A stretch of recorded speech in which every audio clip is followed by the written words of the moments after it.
The other thing we read in John 1 యోహాను 1లో మనం చదివే ఇంకొక మాట ఏంటంటే is the life of Jesus, verse John 1:14, was full of grace.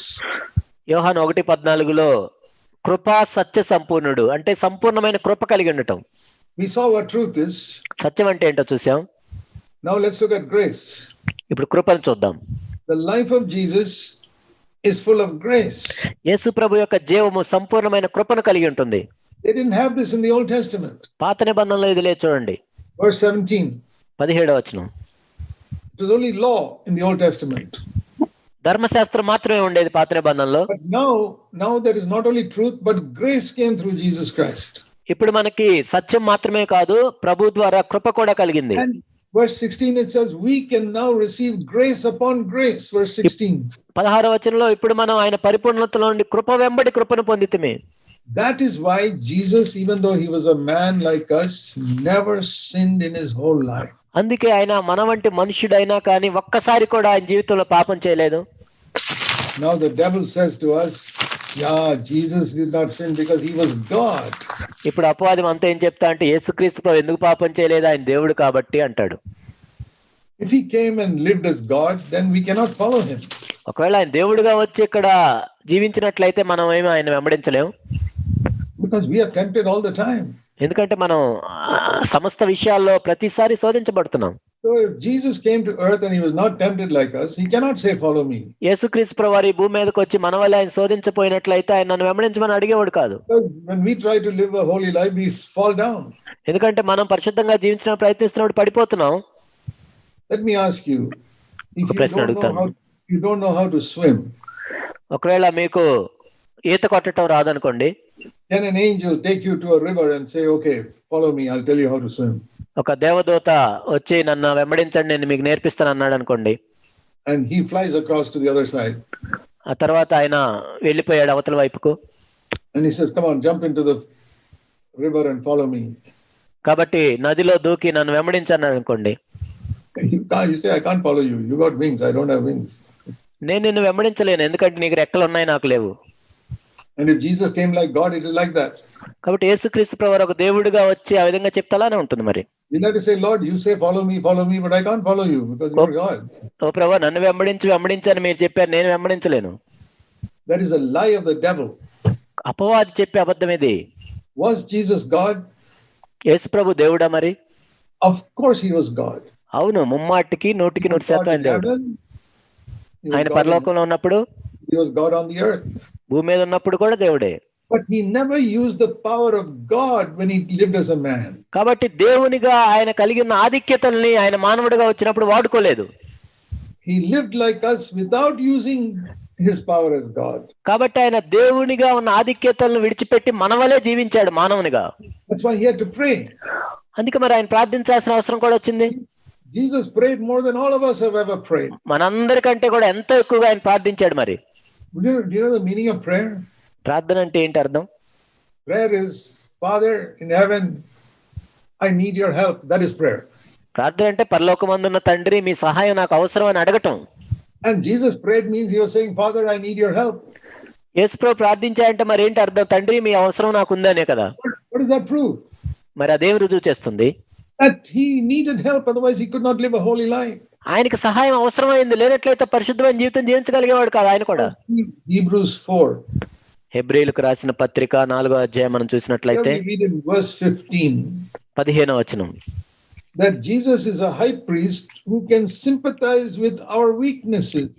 యేసుక్రీస్తు ప్రభువారు ప్రధాన యాజకుడై ఉండి మన బలహీనతలందు ఆయన సానుభూతి చూపిస్తున్నాడు. He can sympathize with our weakness. కాబట్టి మన బలహీనత యందు ఆయన సహానుభవం కలిగిన వాడు. What is your weakness? ఏంటి నీ బలహీనత ఏంటి ఈ రోజు? It is not your blood pressure or diabetes. We're not talking about physical weakness. ఏదో మీ బీపీ గురించో షుగర్ గురించో కాదు మాట్లాడుతుంది. It is talking about our weakness that we fall so easily into sin. మన బలహీనత ఏంటంటే పాపంలో ఎంతో తేలిగ్గా పడిపోతాం మనం. We look at something or someone and we sin. మనం ఏదో దేన్నో చూస్తాం పడిపోతాం వెంటనే పాపంలో. And sometimes we are reading something and we sin. కొన్నిసార్లు చదువుతుంటాం పాపం చేస్తాం. We are so weak. మనం ఎంత బలహీనం. You know that. నీకు తెలుసు అది. Something goes wrong in the house and you get angry. ఏదో ఒక చిన్న తప్పు జరగగానే వెంటనే కోప్పడతాం. So easily we sin. ఎంతో సులభంగా మనం పాపం చేస్తుంటాం. That is our weakness. అదే మన బలహీనత. And it says here, ఇక్కడ చెప్పబడింది ఏంటంటే Jesus knows our weakness. ప్రభువుకి మన బలహీనతలు తెలుసు. Because he was tempted like us in every point, verse 15. ఎందుకంటే సమస్త విషయంలోనూ మన వలనే శోధింపబడినను. But he did not sin. ఆయన్ను పాపం లేనివాడిగా ఉండెను. How is it he did not sin? ఏంటి మరి ఆయన పాపం చేయకుండా ఎలా ఉన్నాడు? Because he got grace from his Father. ఎందుకంటే తన తండ్రి వద్ద నుండి కృపను పొందాడు. That grace was able to keep him from sinning.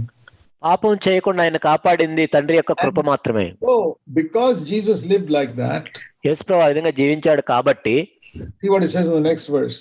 తర్వాత వచనంలో, Let us also now go to this throne of grace. కాబట్టి మనము కూడా సమయోచితమైన సహాయం కొరకు కృపాసనం ఎద్దుకు వెళ్దాం. So that we can pray and get the same grace from God when we are tempted, that we don't fall into sin. కాబట్టి మనం కూడా ఆ విధంగా శోధించబడినప్పుడు మనం కూడా ఆయన కృపాసనం ఎద్దుకు వెళ్ళి ప్రార్థించి మనం పడిపోకుండా ఉండాలి. That's what it says here, that we may receive grace in the time of our need. కాబట్టి మనకి అవసరమైనప్పుడు ఆయన కృపను పొందినట్లు. The time of our need is when you're tempted to get angry. మన అవసరం ఏంటి? మనం కోపపడటానికి శోధించబడుతున్నప్పుడు. The time of your need is when you're tempted to lust with your eyes. మనము మోహపు చూపులు చూడటానికి ప్రేరేపించబడుతున్నప్పుడు అదే మన అవసరం.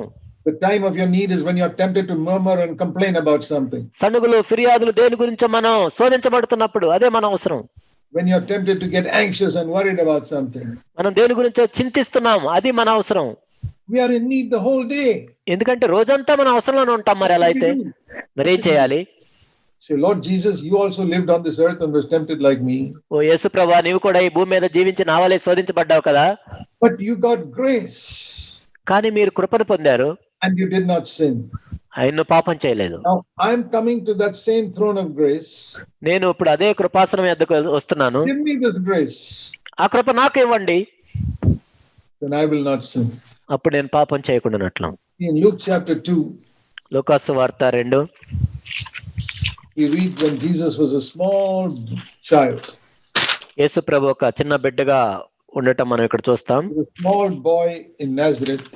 నజరేతులో ఒక చిన్న శిశువు వలె ఉన్నాడు ప్రభు. Luke chapter 2 verse 40. లూకా 2:40.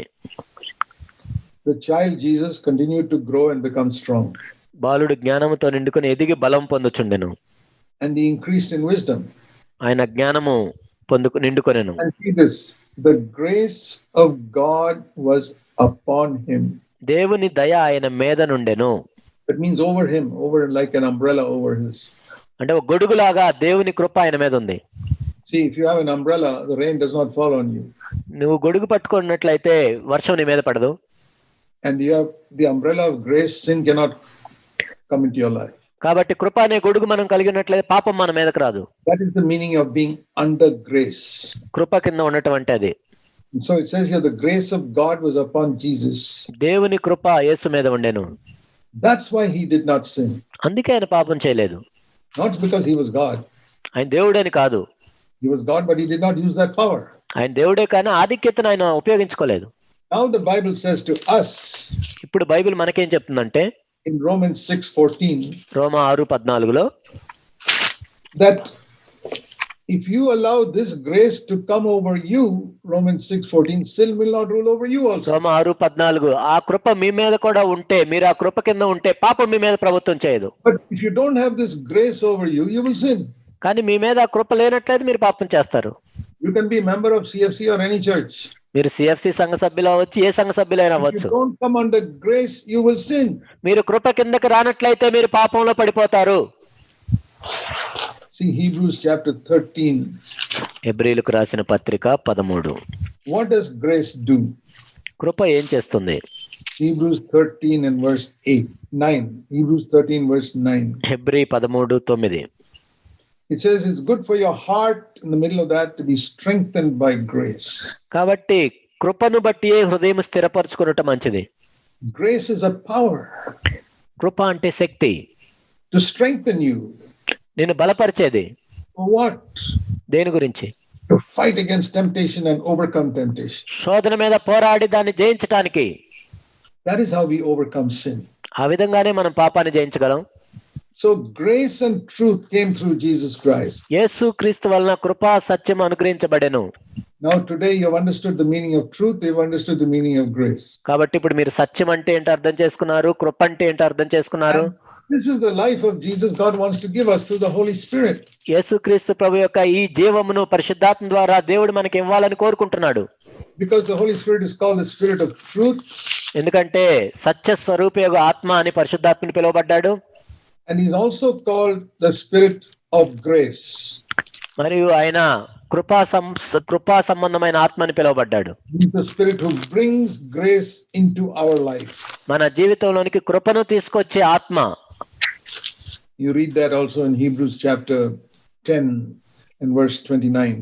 హెబ్రీ 10:29 కృపకు మూలమగు ఆత్మ. Called the Spirit of grace. కృపకు మూలమగు ఆత్మ. So what does it mean to be filled with the Holy Spirit? మరేంటి పరిశుద్ధాత్మతో నింపబడటం అంటే ఏంటి? To be filled with the same grace and truth that was in Jesus Christ. యేసు క్రీస్తు ప్రభువులో ఎటువంటి కృపా సత్యం ఉందో అటువంటి కృపా సత్యంతో మనం కూడా నింపబడతాం. Then I will have his life and I can be the light of the world. అప్పుడు నేను ఆయన యొక్క జీవాన్ని కలిగి ఉండి ఆయన వలె వెలుగు వలె ఉండగలను. Dear brothers and sisters, నా ప్రియ సహోదరి సహోదరులారా, there is only one condition for this. దీనికి ఒకే ఒక షరతు ఉంది. 1 Peter 5:5. మొదటి పేతురు 5:5. God gives his grace to the humble. దీనులకు మాత్రమే ఆయన తన కృపను అనుగ్రహిస్తాడు. If you are not getting the grace to overcome sin, it is because you are a proud person. నీవు పాపాన్ని జయించడానికి కృపను పొందట్లేదు అంటే నీవు గర్విష్ఠివి కాబట్టి. Humble yourself. నిన్ను నీవు తగ్గించుకో. God never gives grace to a proud person. దేవుడు ఒక గర్విష్ఠికి ఎప్పుడు తన కృపను అనుగ్రహించడు. They will keep on being defeated by sin. వాళ్ళు పాపం చేత ఓడించబడుతూనే ఉంటారు. They'll get angry. వాళ్ళు కోప్పడుతుంటారు. They will look with their eyes. వాళ్ళు మోహపు చూపులు చూస్తుంటారు. They will be anxious. వాళ్ళు చింతిస్తుంటారు. They will love money. వాళ్ళు ధనాన్ని ప్రేమిస్తుంటారు. If we don't have grace, we will tell lies and we will cheat. మనకి కృప లేనట్లయితే మనం అబద్ధాలు చెప్తూ ఉంటాం, మోసం చేస్తూ ఉంటాం, and commit many other sins. అనేక పాపాలు చేస్తూ ఉంటాం.